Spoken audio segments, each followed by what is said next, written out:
e ela toca na veste de Jesus, é curada. Daí Jesus mesmo perguntou, né, quem foi que me tocou? E a mulher toda amedrontada começa a contar, porque ninguém sabia. Os próprios apóstolos estranharam o Senhor, perguntar, quem foi que te tocou? Se uma multidão está quase que esmagando o Senhor. A própria mulher é que contou o que aconteceu com ela. Então tudo isso foi gastando tempo, e aquilo deve ter ido causando uma angústia no coração de Jairo, porque a sua filha estava lá, às portas da morte. E chega a notícia de que não adianta mais ele importunar o mestre, porque a menina já tinha morrido. Meus irmãos, para todos nós, humanamente, seria mesmo um momento de largar os braços, dar meia volta, volver e retornar para casa. É como disseram para ele: para que importunar ainda o mestre? A sua filha já morreu.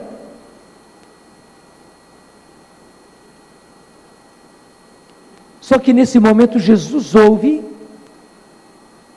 então já começa a desvencilhar-se da multidão, e só com Pedro, Tiago e João, ele vai avançando, porque agora ele precisa chegar à casa de Jairo. Mas Jesus é tão sensível, e além disso, por palavra de ciência, ele percebe como está o coração de Jairo. E certamente o desânimo que caiu sobre o coração dele, e o estava abatendo, porque ele fez de tudo. Ele chegou a conversar com Jesus, Jesus estava disposto a ir à casa dele, mas todos aqueles acontecimentos, e agora a filha tinha morrido. E o que é que Jesus diz a ele? Não temas, Jairo, crê somente. Mas, meus irmãos, como crer diante daquela realidade? E aí que está justamente, a fé não se aplica a coisas que são possíveis. Se é possível, é possível.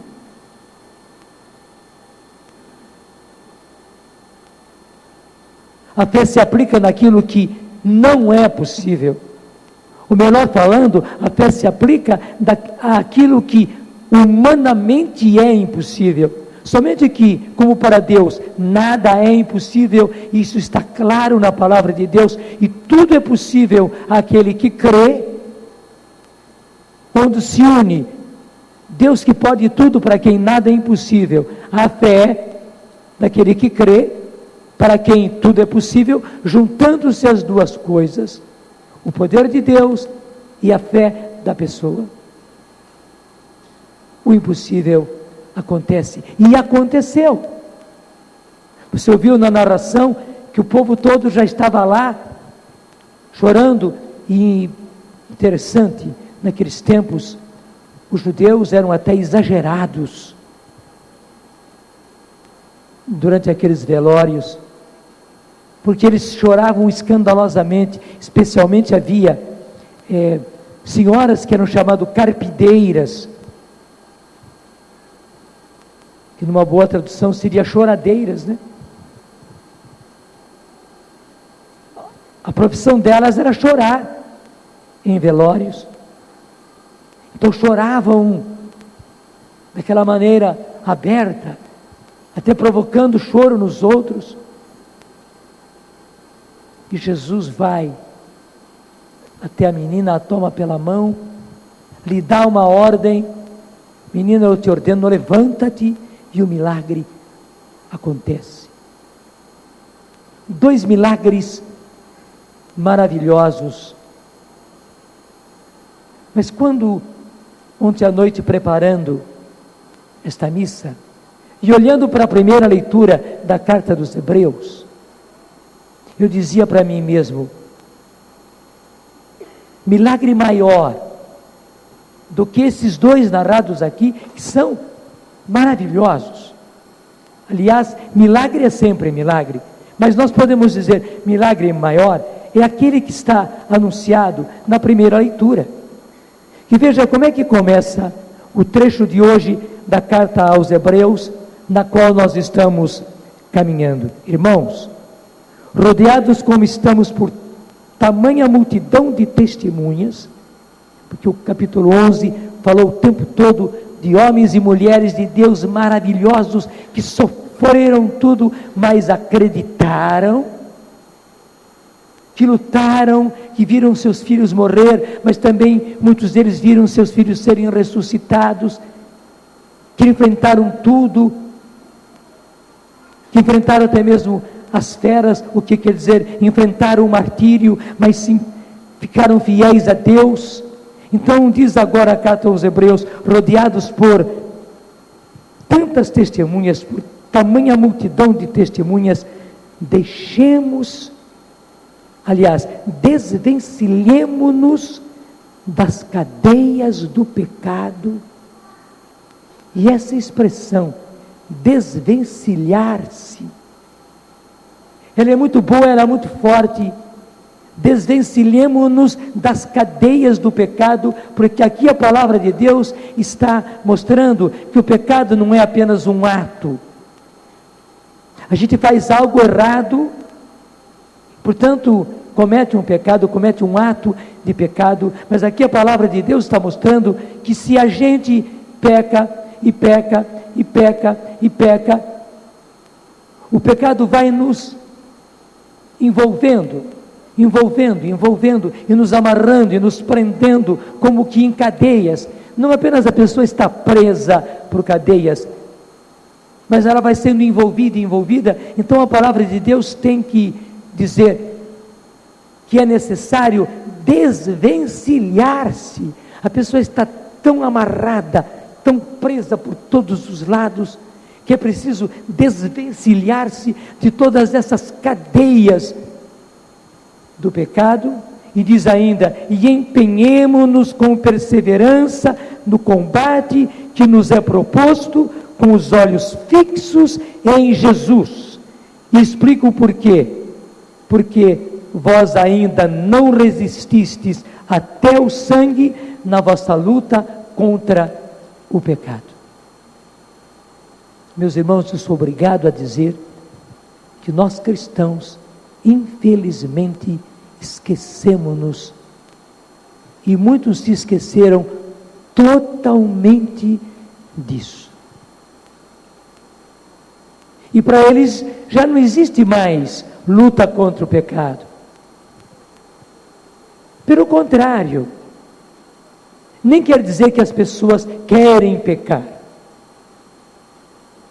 Mas, uma vez que existe aquela inclinação, uma vez que existe aquela tentação, uma vez que existe aquela oportunidade, uma vez que existe aquele desejo que surge dentro de si, que muitas vezes não é desejo da pessoa, é tentação. Muitas vezes, quando existe a turma, os outros, um amigo, uma amiga, que nos leva a fazer aquilo, a gente, infelizmente, sem lutar nada, sem se esforçar nada, já vai entrando e já vai fazendo,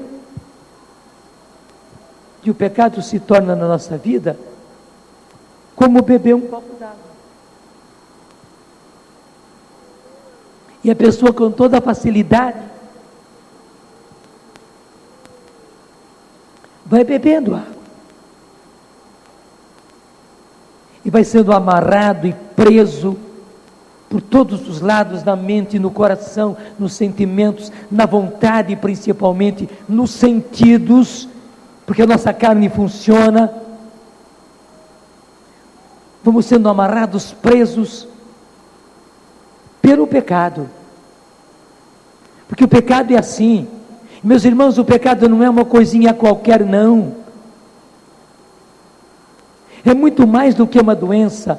É mais do que a doença daquela mulher que sofria daquele fluxo de sangue crônico. Ela ia se esvaindo em sangue. É muito mais do que a filha de Jairo, que estava com aquela doença, E aquela doença foi tomando a menina até que ela morreu. O pecado é assim. E aí eu preciso observar uma coisa muito importante. Sair do pecado, ter a graça da conversão, é uma coisa de Deus. Só Deus para nos converter. Você sabe muito bem o que é converter. Alguém está indo numa direção, num caminho, numa vida de pecado, e graças a Deus, num certo momento, a pessoa faz meia volta a volver, e começa já a caminhar, a viver no lado oposto. Isto é conversão. E a prova está na nossa vida. Como nós tivemos em certo momento da nossa vida a graça da conversão. Se você não a teve ainda, se você não fez esse câmbio, esta mudança, é preciso passar, meus irmãos. Deixa eu dizer no singular, é preciso passar, meu irmão, é preciso passar, minha irmã, pela graça da conversão. A conversão é uma graça, como foi graça a cura daquela mulher,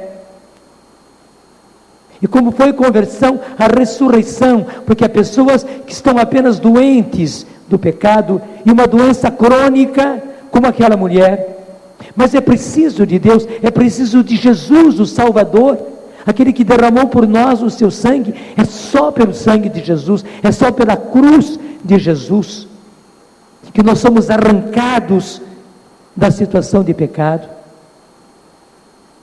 Mas muitos, infelizmente, já estão mortos pelo pecado. O pecado os tomou de tal maneira, quando digo pecado, eu incluo aí também certos vícios, não é apenas vício de alcoolismo e de droga, mas também vício de mentira, vício de corrupção, porque se torna um vício de mentira, de hipocrisia, vício de orgulho, de vaidade, de prepotência, de maldade.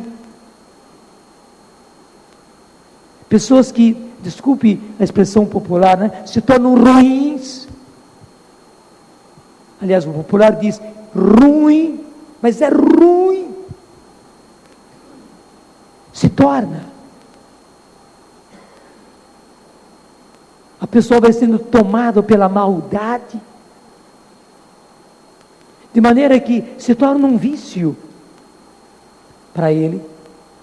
Claro, eu não retiro o vício da bebida, não retiro o vício das drogas, não retiro principalmente o vício da prostituição, o vício do adultério, que se torna um vício, e a pessoa não consegue desvencilhar-se. Só que a palavra de Deus está dizendo, desvencilhemo-nos. Então,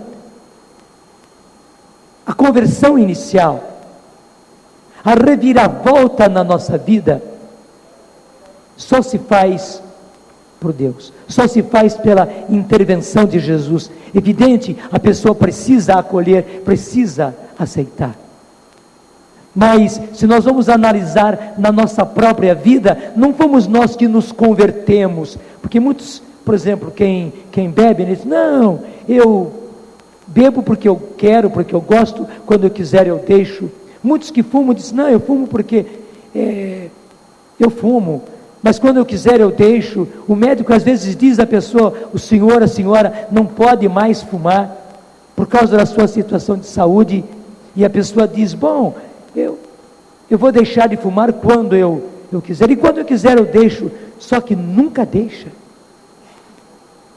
Até diz, na próxima semana eu vou parar, mas o primeiro amigo que ele vê com um cigarro na mão,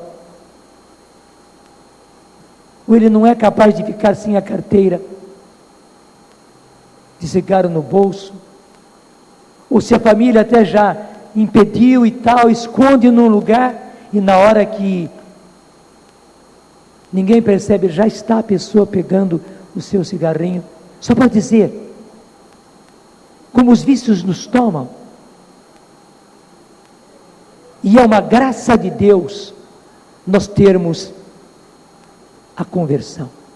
Mas, meus irmãos, mesmo depois da graça da conversão, e precisamos dela, como eu disse, estarmos indo, vivendo por um caminho, e pela graça de Deus,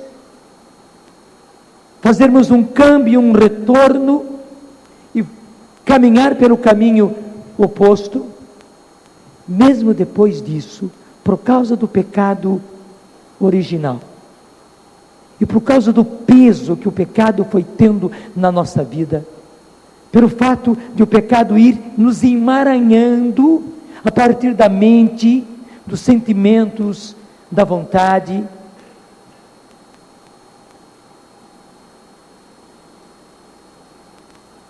nós precisamos continuar, como diz aqui, numa luta.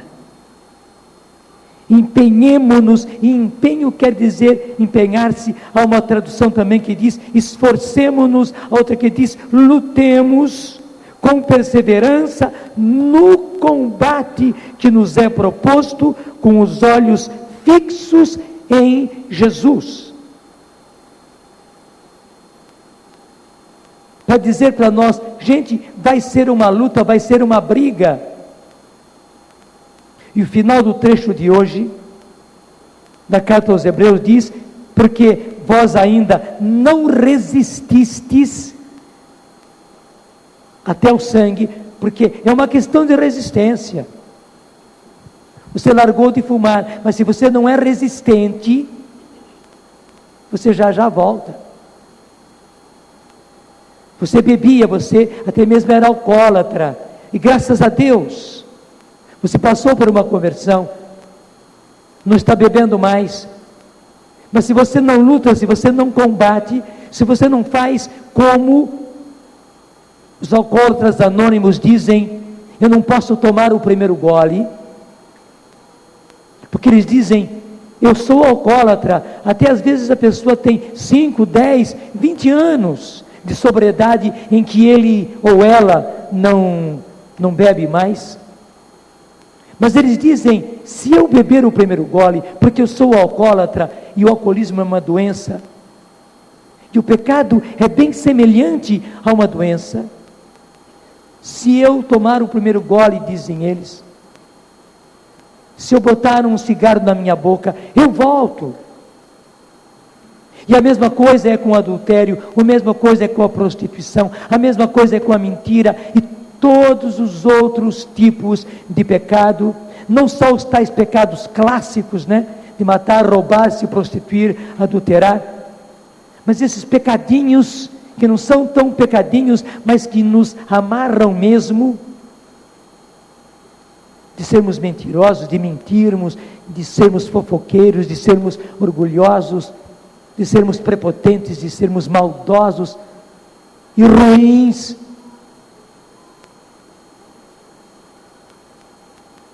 E xingarmos, e gritarmos, e brigarmos, se nós não lutarmos, se nós não combatermos, e diz aqui, até o sangue, nós não vamos nos desvencilhar. Mas, como a própria leitura diz, tudo isso com os olhos fixos em Jesus,